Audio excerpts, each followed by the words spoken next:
kasih Yang Muat Jeli atas soalan tadi. Saya nak maklumkan bahawa fokus ini core business kepada Jabatan Imigresen Malaysia adalah kepada permis yang menggaji parti. Ini tanggungjawab sebenar. Dan bagi kes-kes penceburahan tanah kerajaan ini, ianya di bawah bidang kuasa agensi penguasaan seperti PBT, pejabat tanah ataupun jabatan perhutanan ataupun pemilik tanah berkenaan. Namun demikian, isu-isu dibangkitkan oleh Yang Berhormat tadi, sebagaimana saya jelaskan tadi, kita sentiasa laksanakan secara bersepadu melibatkan pelbagai agensi lain. Kita ambil maklum tentang apa yang dibangkitkan oleh Yang Berhormat.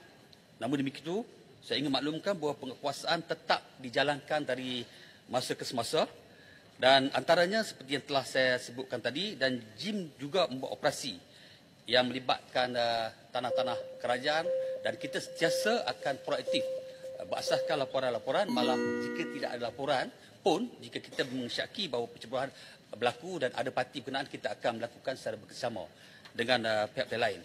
Dan saya ingin sebut bahawa Kementerian Dalam Negeri bersama dengan Jabatan Imigresen Malaysia committed dan mahu menyelesaikan isu ini yang dari masa ke masa telah bijak, dan kita meningkatkan kualiti perkhidmatan kita supaya kita dapat memperteras isu-isu dibangkitkan oleh Yang Berhormat tadi. Terima kasih. Puan Speaker Jelebu. Terima kasih. Kuala Pilah. Yang Berhormat Kuala Pilah. Terima kasih Yang Berhormat Timbalan Speaker.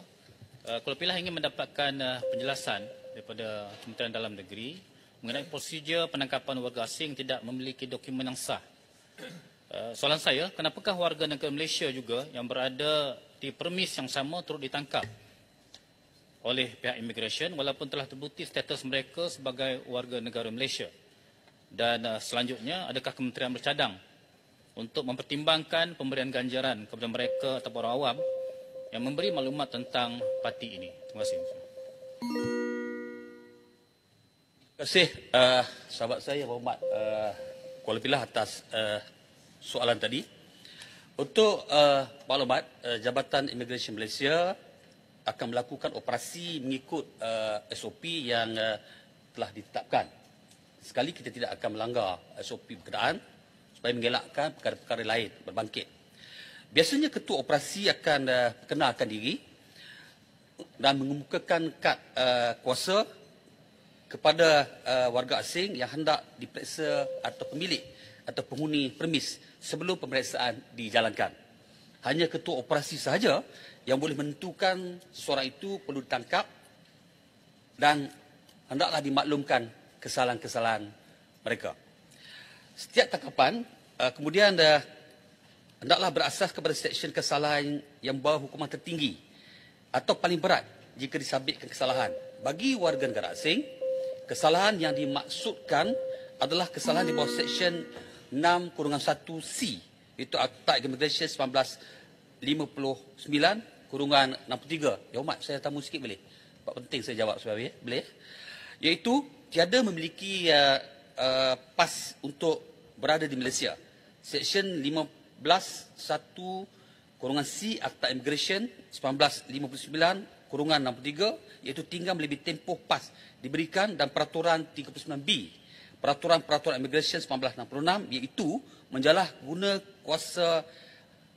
menjalahgunakan pas lawatan bagi setiap warga negara asing yang diperiksa, manakala bagi kesalahan warga negara Malaysia pula adalah Seksyen 56(1)(D Akta Imigresen 1959/63, iaitu melindungi pendatang tanpa izin parti. Seksyen 55B Akta Imigresen 1959/63, iaitu menggaji pendatang tanpa izin, dan Seksyen 55E Akta Imigresen, iaitu membenarkan pendatang tanpa izin di permis.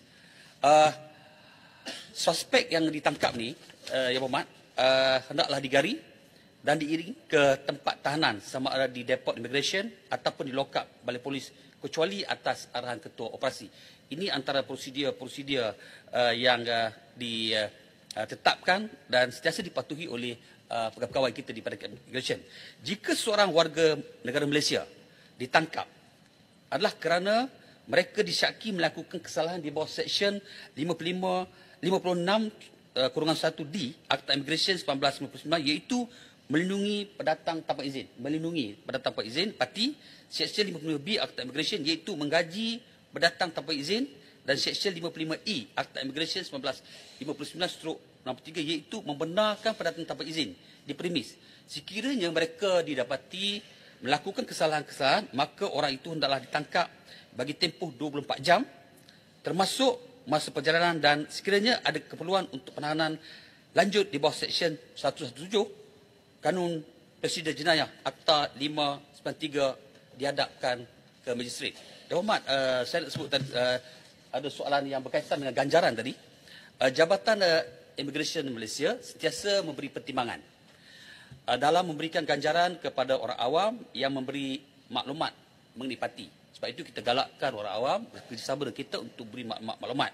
Pemberian ganjaran ini selaras dengan peruntukan undang-undang di bawah Seksyen 59C Akta Immigration 1959/63 Akta 155 dan juga Seksyen 12C Akta Pasport 1966 Akta 503, iaitu ketua pengarah boleh memberi imbuhan iaitu sebagaimana difikirkan patut dibayar kepada mana-mana orang bagi apa-apa khidmatan yang diberikan berhubung dengan pengesanan pendakwaan bagi satu kesalahan di bawah